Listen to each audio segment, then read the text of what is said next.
Colorado Real Estate Exam Financing Questions.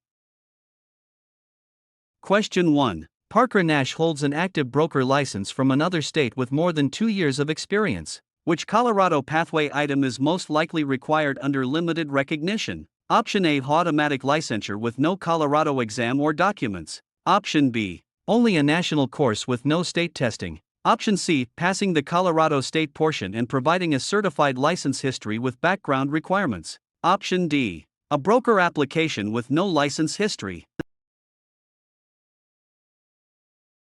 The correct answer is option C. Passing the Colorado state portion and providing a certified license history with background requirements. Colorado limited recognition commonly focuses on state-specific testing, licensing history, and background requirements. It is not automatic licensure. A national course does not replace Colorado-specific testing, and certified history documents help verify standing and discipline. Question 2. Cameron Stone asks how many questions are listed for the Colorado state broker portion. Which count should be used? Option A. 40 state questions. Option B. 80 state questions. Option C. 120 state questions. Option D is 74 state questions. The correct answer is option D. 74 state questions. The Colorado state portion is listed with 74 questions. 80 is the national portion count, 120 refers to a time allowance for the national portion, and 40 is not the listed state count. Question 3. A complaint claims that Avery Ortiz mishandled documents in a mountain cabin transaction. Which authority can investigate Colorado broker license law violations? Option A. The Colorado Real Estate Commission through its regulatory authority. Option B. The county assessor because the property has a taxable value. Option C. The buyer's lender because financing was involved. Option D. A home warranty company because repairs may be needed. The correct answer is option A. The Colorado Real Estate Commission through its regulatory authority. The Colorado Real Estate Commission regulates broker conduct and can investigate license law violations. Assessors value property for taxes, lenders underwrite loans, and warranty companies provide repair-related coverage rather than license discipline. Stressed about your AccuPlacer exam? We can take AccuPlacer exam for you remotely and undetected. We always guarantee a pass and payments only after results. To send us an email, scan the code or tap the link in the description and let's get it done. Question 4. Quinn Turner becomes the employing broker for a Greeley office with several affiliated brokers. Which responsibility best fits that role? Option A. Guaranteeing every buyer's loan approval. Option B is supervising affiliated brokers, teams, assistants, records, advertising, and office policy compliance. Option C. Setting county property tax rates. Option D. Issuing building permits for renovated homes. The correct answer is option B. Supervising affiliated brokers, teams, assistants, records, advertising, and office policy compliance. An employing broker is responsible for supervision and brokerage compliance systems. Loan approvals are lender decisions, property tax rates are government matters, and building permits come from local building departments.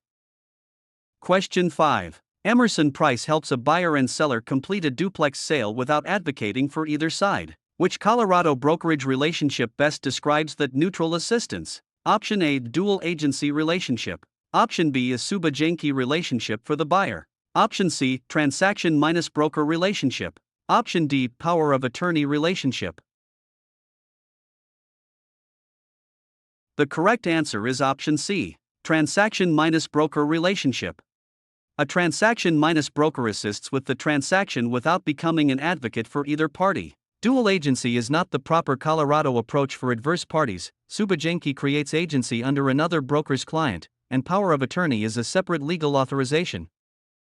Question 6. A buyer asks Morgan Underwood to negotiate solely in the buyer's best interest. What must exist before the broker acts as the buyer's advocate? Option A. An automatic transaction-broker relationship with no written agreement. Option B. A title commitment issued by the closing company. Option C. A verbal promise that the broker will try hard. Option D. A written single-agent brokerage relationship with the buyer.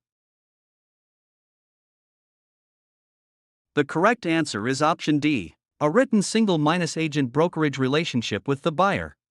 Advocacy for one party requires an agency relationship created through the proper brokerage agreement. A transaction-broker does not advocate, title commitments address title issues, and a verbal promise is not enough to define agency duties. Question 7. Reese Adams, a licensed broker, wants to buy a townhome personally. What disclosure is most important to make to the seller? Option A. The broker's licensed status and personal interest in the transaction. Option B. The broker's favorite lender even when no loan is involved. Option C. The broker's private tax return history. Option D. The names of every buyer who toured the property. The correct answer is option A. The broker's licensed status and personal interest in the transaction. A licensee buying or selling for personal benefit should disclose licensed status and personal interest. Preferred lenders, tax records, and prior showings do not address the conflict created by a broker acting as a principal. Question 8.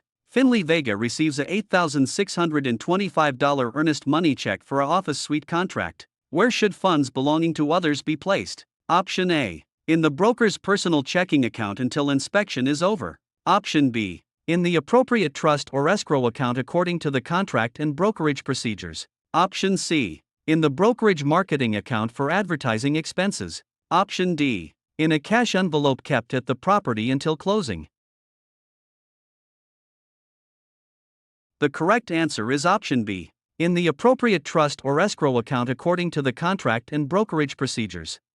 Money belonging to others must be safeguarded through the proper trust or escrow arrangement and documented. Personal accounts create commingling, marketing accounts are for business expenses, and cash envelopes do not provide acceptable accounting controls. Are you looking for Colorado real estate actual questions? Visit our website pokerexams.com to access Colorado Real Estate Study Guide with actual questions and answers. Scan the QR code or click the link in the description to get Colorado Real Estate Answer Key today.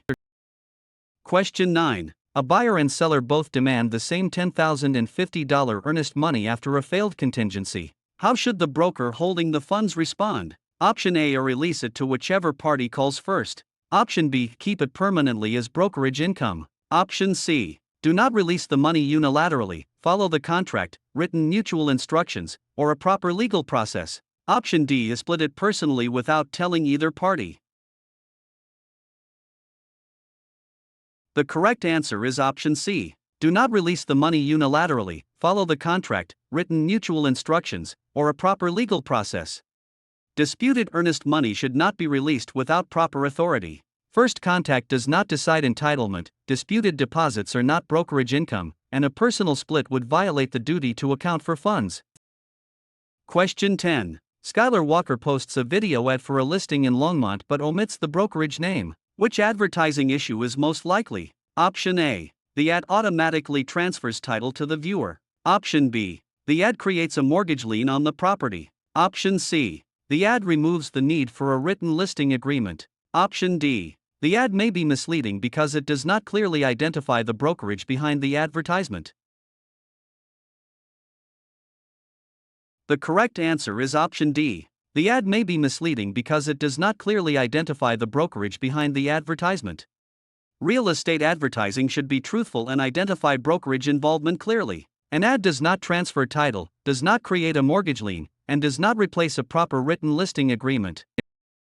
Question 11. A seller asks Harper Carter to charge the same commission rate as every other brokerage in town. Which antitrust concern should the broker avoid? Option A. Suggesting that commission rates are fixed or agreed upon by competing brokers. Option B. Explaining the broker's own office fee policy. Option C. Negotiating compensation in a listing agreement. Option D. Telling the seller that commissions are negotiable.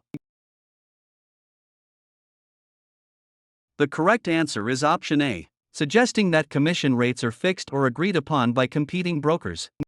Antitrust law prohibits price fixing and agreements among competitors on commission rates. A broker may explain that broker's own fee policy, negotiate compensation, and tell the seller that commissions are negotiable. Question 12. A buyer asks Taylor Sue to draft custom legal language giving unusual post-closing rights in a single-family home. What should the broker do? Option A. Draft any clause requested because brokers may practice law during sales. Option B, use approved forms when appropriate and refer custom legal language to an attorney. Option C, refuse to use any written contract for unusual terms. Option D, ask the title company to sign the clause for the buyer. The correct answer is option B. Use approved forms when appropriate and refer custom legal language to an attorney. Colorado brokers may use approved forms within their authorized role, but custom legal drafting should be handled by legal counsel. Brokers are not authorized to practice law for clients, unusual terms still need written documentation, and title companies do not sign contract clauses for buyers. Question 13. Drew Diaz signs a listing agreement for a suburban rental house but leaves the termination date blank. Why is that a problem? Option A. A blank date automatically makes the listing valid for 10 years.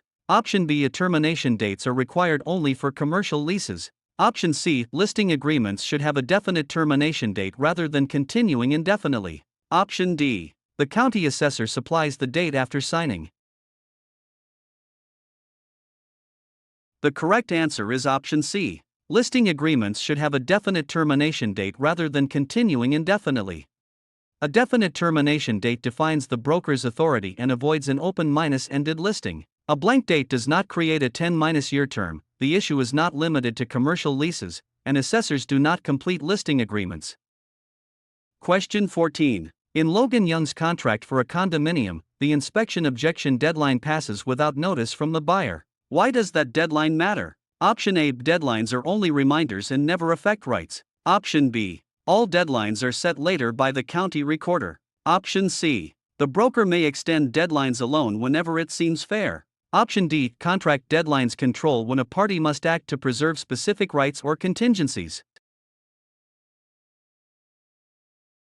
The correct answer is option D. Contract deadlines control when a party must act to preserve specific rights or contingencies.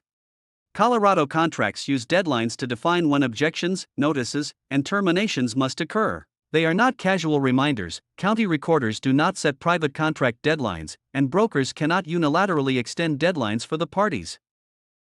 Question 15. Riley Ellis reviews closing instructions for a Pueblo sale. What is the primary purpose of those instructions? Option A. To direct the closing company on documents, funds, preparations, and conditions needed to close. Option B. To replace the purchase contract with a verbal agreement. Option C. To create a new property tax assessment for the county. Option D. To authorize the broker to practice law for the parties. The correct answer is option A. To direct the closing company on documents, funds, preparations, and conditions needed to close. Closing instructions coordinate how the closing company handles documents, money, preparations, and closing conditions. They do not replace the purchase contract, set tax assessments, or expand a broker's authority to provide legal services.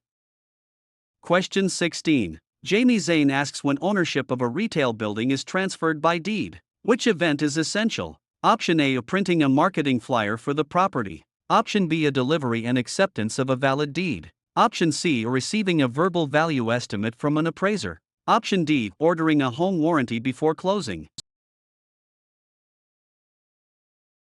The correct answer is option B. Delivery and acceptance of a valid deed. A deed transfers ownership when it is validly delivered and accepted. Marketing, appraisals, and warranties may support the transaction but do not themselves convey title.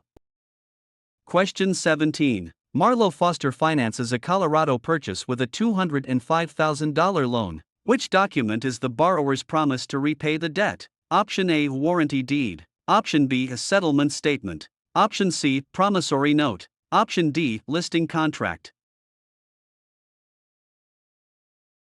The correct answer is option C. Promissory note.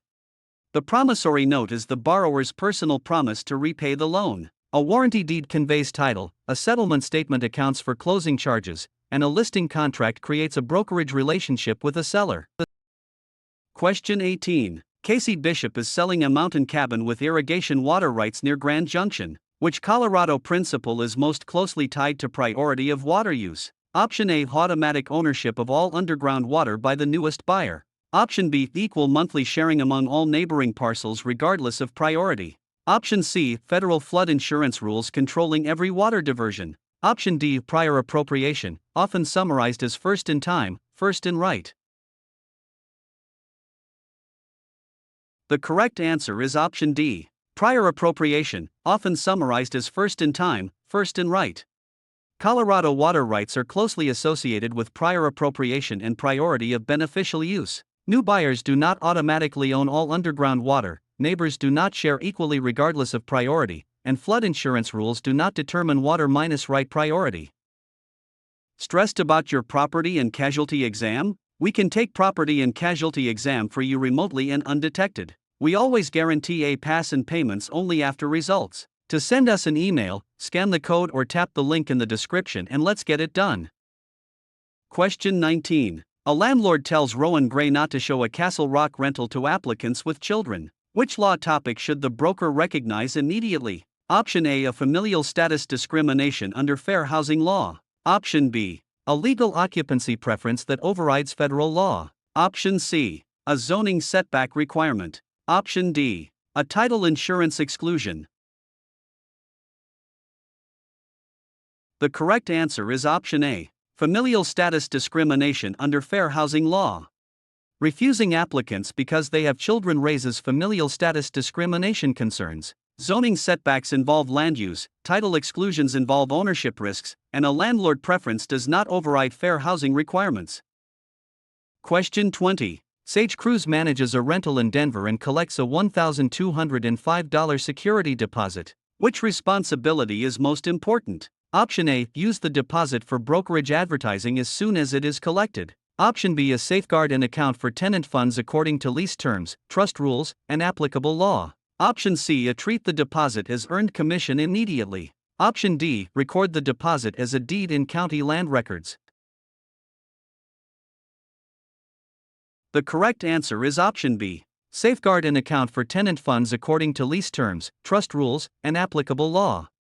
Tenant funds and security deposits must be safeguarded and accounted for properly. They are not advertising money, they are not automatically earned commission, and they are not recorded as deeds. Question 21. A home built in 1953 is offered for sale, and Parker Hayes is preparing disclosures. Which federal disclosure topic should be remembered if the home was built before 1978? Option A. New minus construction warranty registration only. Option B. Commercial securities prospectus delivery. Option C. Lead minus based paint disclosure requirements. Option D. A flood insurance disclosure only because the home is older. The correct answer is option C. Lead minus based paint disclosure requirements. Residential property built before 1978 triggers federal lead minus based paint disclosure requirements. New minus construction warranties involve a different issue. Securities prospectuses are unrelated to ordinary residential sales, and flood insurance is not based only on the age of the home. Question 22. Cameron Dalton buys a property for $352,500 with an 75% loan minus to minus value loan. How much is the buyer's down payment before other closing costs? Option A. $264,375. Option B is $17,625. Option C. $440,625. Option D. $88,125. The correct answer is option D. $88,125. And 75% loan means the lender finances $264,375, leaving $88,125 as the down payment before separate costs. The loan amount is not the down payment, 5% does not match the stated ratio, and adding the down payment to the price double minus counts the obligation. Question 23. An investor asks Avery Irwin to estimate value for a rental producing $82,000 net operating income at a 6% capitalization rate. What value is indicated? Option A. $1,366,667. Option B. $4,920. Option C. $82,060. Option D. $136,667. The correct answer is option A. $1,366,667. Income capitalization divides net operating income by the capitalization rate, so $82,000 divided by 0.060 indicates about $1,366,667. Multiplying by the rate gives only a small fraction of income, adding the rate as dollars is meaningless, and dividing by 10 times the rate understates value. Question 24. Using a 360-day proration year, annual property taxes are $6,060, and the seller is responsible for 159 days. What tax debit should be charged to the seller? Option A, $5,901. Option B, $2,676. Option C, $505. Option D, $2,640. The correct answer is option B, $2,676. With a 360-day year, the daily rate is $6,060 divided by 360 and then multiplied by 159 days, which rounds to $2,676. Subtracting days from dollars is not a proration. 1 month of taxes ignores the stated days, and using 365 days does not follow the instruction. Question 25. Emerson Jensen notices inconsistent square footage figures for a ranch parcel in Durango. What is the best professional response? Option A, choose the largest figure because it helps marketing. Option B, hide all square footage information from the buyer. Option C, disclose the uncertainty and recommend that the parties verify measurements through reliable sources. Option D, guarantee the number without reviewing any records. The correct answer is option C. Disclose the uncertainty and recommend that the parties verify measurements through reliable sources. Conflicting measurements should be handled with disclosure, caution, and verification. Choosing the largest number can mislead buyers, hiding information does not solve the problem, and guaranteeing an unverified figure creates unnecessary liability.